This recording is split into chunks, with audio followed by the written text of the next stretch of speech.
Hai, Assalamualaikum semua. Bersama dengan Cikgu Mazidah untuk kelas matematik tahun 1.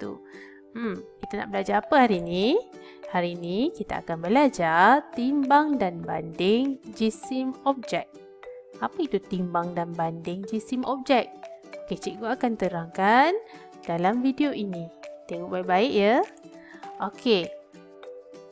Kita akan kenal pasti sesuatu barang itu berat atau ringan. Okay, kita boleh tengok pada gambar yang cikgu tunjukkan ni, di mana ada 4 individu yang sedang mengangkat barang. Okay, kita tengok yang pertama. Okay, gambar seorang perempuan sedang mengangkat barang dengan muka yang tersenyum. Okay, kelihatan dia tidak sukar untuk membawa barang tersebut. Lalu kita boleh baca ayat yang disebutkan, ringan je barang-barang ini. Tengok cara dia mengangkat tu pun kita dah nampak barang tu kelihatan ringan. Okey, kita tengok yang ni pula. Okey, seorang pemuda baju hijau, dia kata saya guna troli untuk angkat batu berat ini. Dia terpaksa menggunakan troli memandangkan batu yang dibawa tu sungguh berat. Jadi kita nampak situasi kat sini bahawa dia sedang mengangkat benda yang berat. Okey, tengok perempuan yang baju ungu ni. Okey, kotak ini ringan. Tengok cara dibawa pun sambil senyum. Okey. Tengok tenang je, relax je dibawa barang. Tu nampak dia membawa barang dengan mudah. Maksudnya barang tu ringan. Okey, tengok video yang kelima. Dia pun bawa macam mana cara dia bawa barang, dia pikul barang tersebut dengan berpeluh-peluhnya. Okey. Dia sendiri cakap beratnya. Okey, kita dah tahu dah. Daripada gambar ni kita dah tahu benda yang dibawa tu berat. Okey, kita pun boleh bayangkan diri kita sendiri kalau bawa sesuatu barang yang berat, macam mana keadaan kita. Mungkin terbongkok-bongkok, tertunduk-tunduk, berjalan perlahan, kan? Kalau kita bawa sesuatu barang yang ringan, laju, senyum. Okey, mudah je kita nak bawa sesuatu barang jika barang tersebut ringan. Okey, jadi kita boleh bezakan antara ringan dan berat. Okey, cikgu nak tunjuk jika kita gunakan, okey, ni namanya neraca tuas. Okey, neraca tuas. Ini biasanya alat timbangan yang digunakan pada zaman dahulu untuk menimbang sesuatu barang. Jadi ada dia punya ukuran lah, tapi untuk kita, cikgu nak tunjukkan sama ada ringan atau berat sesuatu barang. Okey, jika neraca tu berada di bawah, okey, maksudnya barang itu berat. Okey, sebab dia berat, dia akan jatuh ke bawah. Okey, kemudian kalau tengok di sini, dia naik satu neraca ni naik ke atas, timbangannya naik di atas, maksudnya barang tersebut ringan. Okey, barang tersebut ringan berbanding dengan satu lagi barang yang diletakkan dan dia ke bawah. Okey, jadi di sini kita boleh buat kesimpulan pensel ringan manakala kasut berat. Sebab tu kasut neracanya berada di bawah. Okey, pensel berada di atas sebab dia ringan. Okey, jadi dia berada di atas. Okey, kita tengok contoh lain. Okey, sama juga menggunakan neraca. Kita ada donat, kita ada gula-gula. Kita nak tentukan siapa yang ringan, mana satu yang berat, mana satu yang ringan. Jadi di sini mana yang berat? Tentulah yang ke bawah, yang lebih berat. Maksud di sini donat berat, gula-gula ringan. Okey, gula-gula ringan dan donat berat. Ni kita boleh buat perbandingan berat. Okey, seterusnya kita ada gula dan juga garam.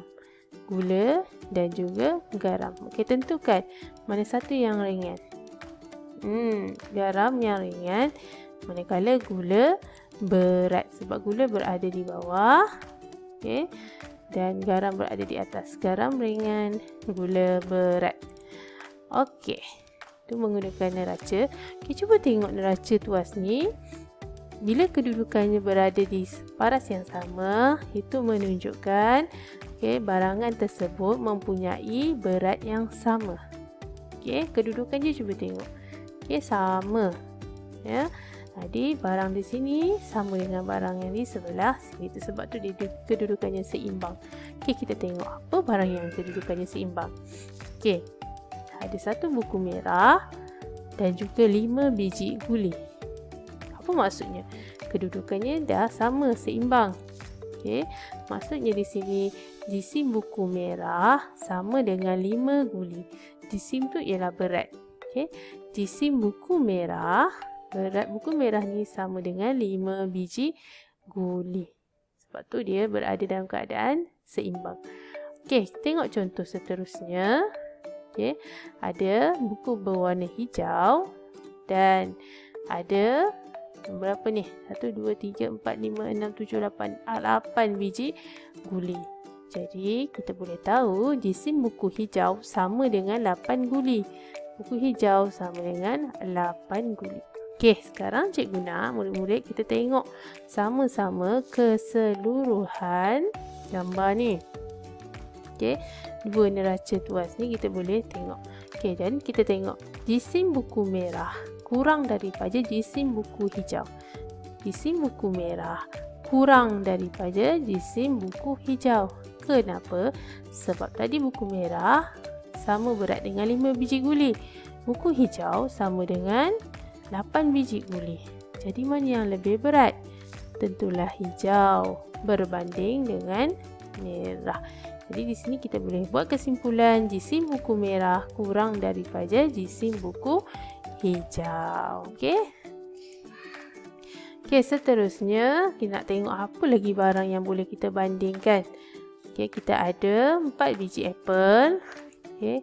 Kemudian sama berat dengan 1 kotak susu. 4 biji apel sama dengan 1 kotak susu. Okey, di neraca sebelah lagi kita ada jisim apel merah sama dengan 1 kotak susu. Okey. Dan sebelah neraca lagi kita ada tembikai, sebiji tembikai bersamaan dengan 2 kotak susu. Okey, 1 biji tembikai bersamaan dengan 2 kotak susu dan kita boleh sebut jisim tembikai sama dengan 2 kotak susu. Okey, tadi jisim apel merah sama dengan 1 kotak susu. Okey, jisim tembikai sama dengan 2 kotak susu.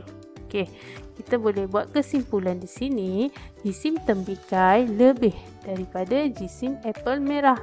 Okey, jisim tembikai lagi lebih, okey, ataupun berat daripada jisim apel merah. Sebab apa? Sebab sini 4 biji apel bersamaan 1 kotak susu. Kalau di sini 1 biji tembikai bersamaan dengan 2 kotak susu. Jadi jisim tembikai lebih berat daripada jisim apel merah. Okey. Sekarang ni, kita tengok pula ya. Nak buat perbandingan ni. Okey, di sini kita ada kicap. Okey, tadi cikgu sebutkan kalau ringan dia berada di atas. Okey. Dan kita ada gula. Okey. Ini kicap, ini gula. Jisim kicap kurang daripada jisim gula. Jisim kicap kurang daripada jisim gula sebab tu dia ringan, dia berada di atas. Okey, kita tengok pula di neraca sebelah lagi. Okey, kita ada gula, tapi kali ni gula berada di tempat yang ringan, jisim yang ringan berbanding dengan tepung. Okey, di sini kita nampak jisim gula ringan daripada tepung ataupun tepung berat daripada gula. Okey. Jisim tepung lebih daripada jisim gula. Okey, sekarang ni cikgu nak kita tengok dua-dua perbandingan ni. Ada kicap, jisim kicap kurang daripada jisim gula. Di sini pula jisim tepung lebih daripada jisim gula. Okey. Apa kesimpulan yang kita boleh dapat? Kicap paling ringan, manakala apa yang paling berat? Okey, kicap paling ringan. Ni paling ringan. Apa yang di sini paling berat? Adakah gula ataupun tepung? Tentulah tepung yang paling berat. Kicap paling ringan, tepung paling berat. Okey, murid-murid, cikgu harap murid boleh faham macam mana untuk kita timbang dan kira jisim objek. Okey, selepas ni jika murid tak faham boleh rujuk pada cikgu dan kita akan buat latihan selepas ni. Okey, semua bye.